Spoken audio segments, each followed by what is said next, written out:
Bonsoir à tous et bienvenue dans cette édition des régions. L'Institut français de Parakou n'est pas resté en marge de la fête nationale française grâce au directeur de l'Institut et le vice-consul honoraire de France.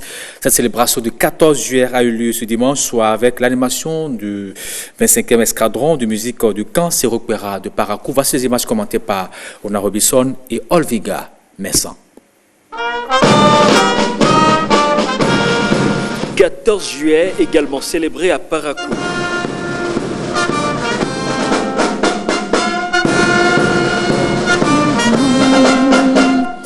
Après exécution de l'Aube Nouvelle et de la Marseillaise par la fanfare du 25e escadron de la musique du camp Serokwera de Parakou, le représentant du préfet a exprimé toute la solidarité des populations du Borgou au peuple français dans le cadre de la commémoration de la fête nationale française. La célébration du 14 juillet à Parakou témoigne de la gratitude de la population de Parakou à la métropole française pour ses appuis considérables au Bénin dans divers domaines. Pendant longtemps, la France a contribué et contribue de façon évidente à la formation de nombreux cadres qui servent aujourd'hui dans les différents secteurs de l'économie nationale.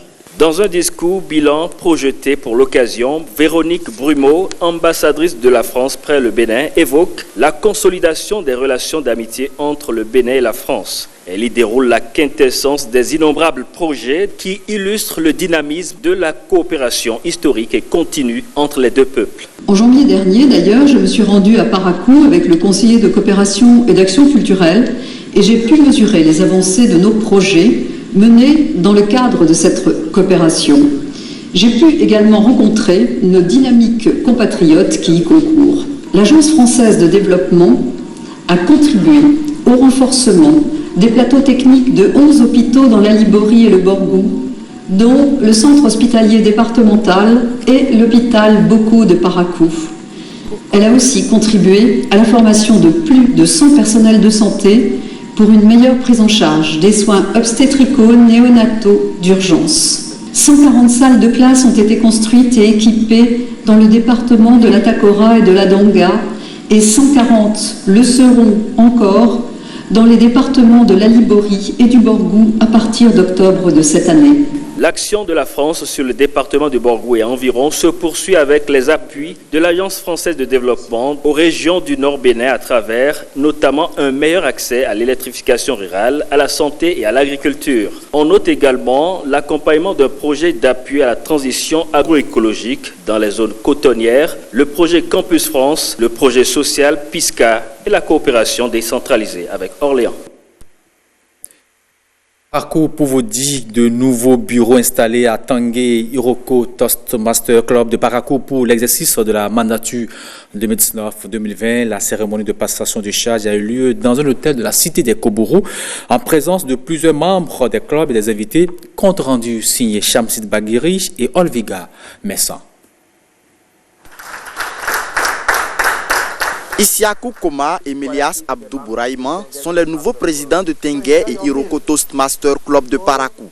Ils ont prêté serment et s'engagent à promouvoir la vision de leurs clubs respectifs. Le mouvement Toastmaster, c'est un mouvement qui est né pour le développement personnel. Pour être un leader, nous devons venir à Toastmaster. Au Bénin, ici, nous avons plus d'une dizaine de clubs. Nous n'avons que 2 au nord Bénin. Nous avons le club Iroko et le club Tanguay. Respectivement, Tanguay évolue en français pendant que Iroko va en anglais. Pour cette mandature, nous avons dit à travers notre plan d'action que nous voulons avoir un club remarquable du président. Et pour avoir ce club remarquable du président, nous devons travailler en étroite relation entre membres de bureau. Nous avons d'abord comme objectif d'amener tous les membres du club à surpasser la timidité dans le parler et à pouvoir parler de l'anglais de façon courante. C'est de multiplier les sessions de formation et après de les amener à inviter d'autres personnes qui vont se rejoindre à nous. Actuellement, notre club souffre d'un effectif un peu réduit, mais nous, aujourd'hui, il faut faire un effort pour recruter. À cette session de passation de charges et de bilan de la mandature finissante, un membre du club a été consacré Toastmaster distingué. En matière de communication, pour le programme, c'est avoir présenté 40 discours. 10 discours de niveau de base et 30 autres discours de niveau spécifique appelés les discours de manuel avancé. Venir à une session Toastmaster, ce n'est pas comme aller dans une assemblée quelconque, mais c'est comme aller à l'école.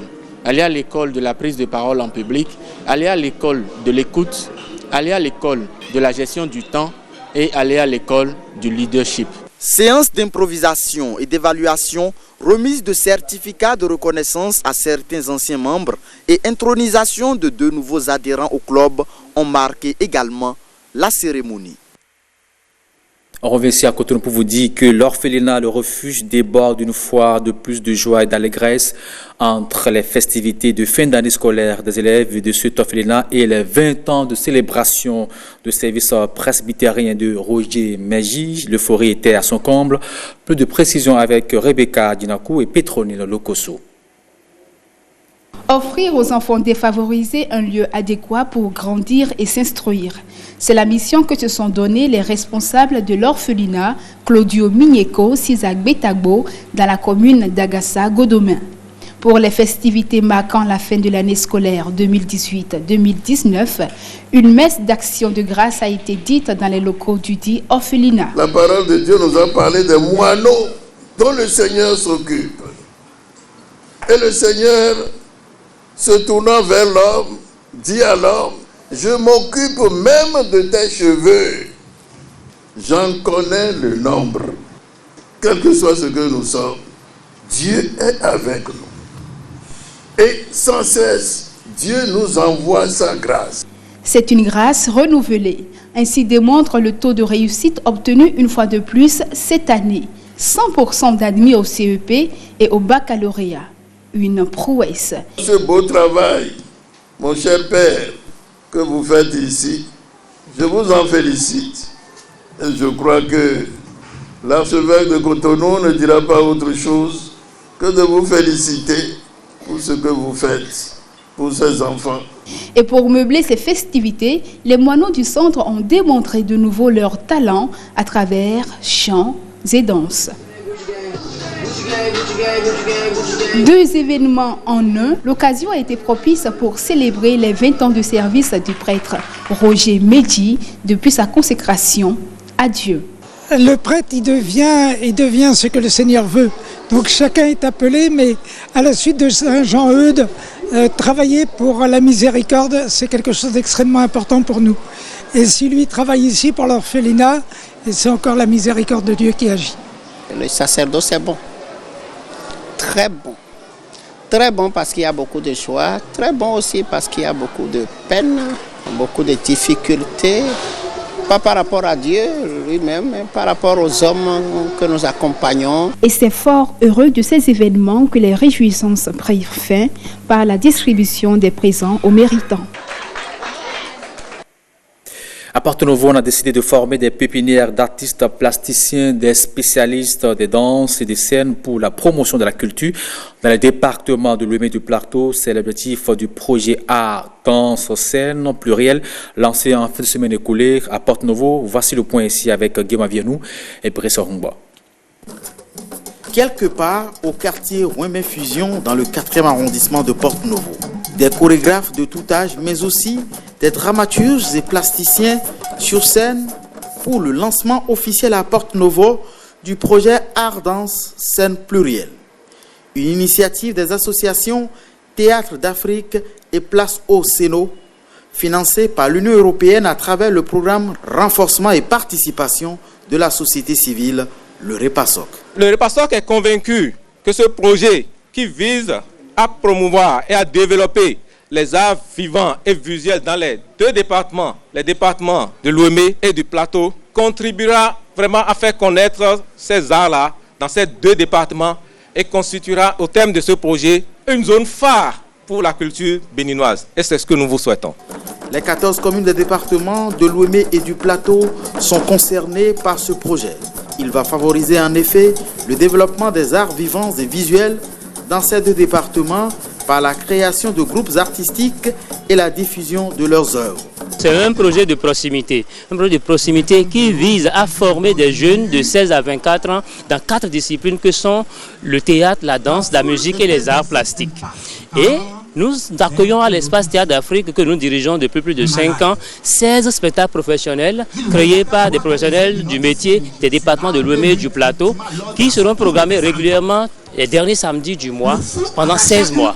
Ensuite, avec les pépinières, donc les classes d'art que nous allons mettre en place avec les jeunes de 16 à 24 ans, nous allons créer un spectacle thématique sur la thématique du genre qui sera diffusé dans 14 communes des départements de Lomé et du Plateau. Le but, exposer les arts des départements de Lomé et du Plateau dans toute leur densité et représenter les scènes dans toute leur pluralité, conclut la coordination du projet. De la culture au sport, le tournoi de basket dénommé Sensibilisation pour la paix a pris fin ce week-end à l'université de Parakou. La faculté des arts et sciences humaines Flash a battu la faculté des droits et sciences politiques en finale. C'est à 76 à 73. Images sont Shamsin Baghiri, Michael Onwati. La coupe du tournoi de basketball dénommée La Paix pour des élections pacifiques revient à l'équipe de la faculté des lettres, arts et sciences humaines Flash de l'université de Parakou. L'équipe victorieuse en maillot blanc a battu la faculté de droit et de sciences politiques FDSP 76-73. Le match de ce soir contre la FDSP, c'est une finale qu'on attendait depuis très longtemps parce que ces deux équipes-là ont l'habitude de se rencontrer en finale. Je suis content qu'on ait pu remporter ce soir, quand bien même ça a été très difficile pour nous. La défense a été un peu faible, je dirais. Néanmoins, en attaque, on a été plutôt explosif avec des tireurs qui étaient en forme ce soir. Les joueurs ont perdu le match sur quelques petits détails. On tenait le match, on pouvait prendre ce trophée, mais il y a la fatigue et le manque d'expérience de certains de mes joueurs, mais ce n'est que partie remise.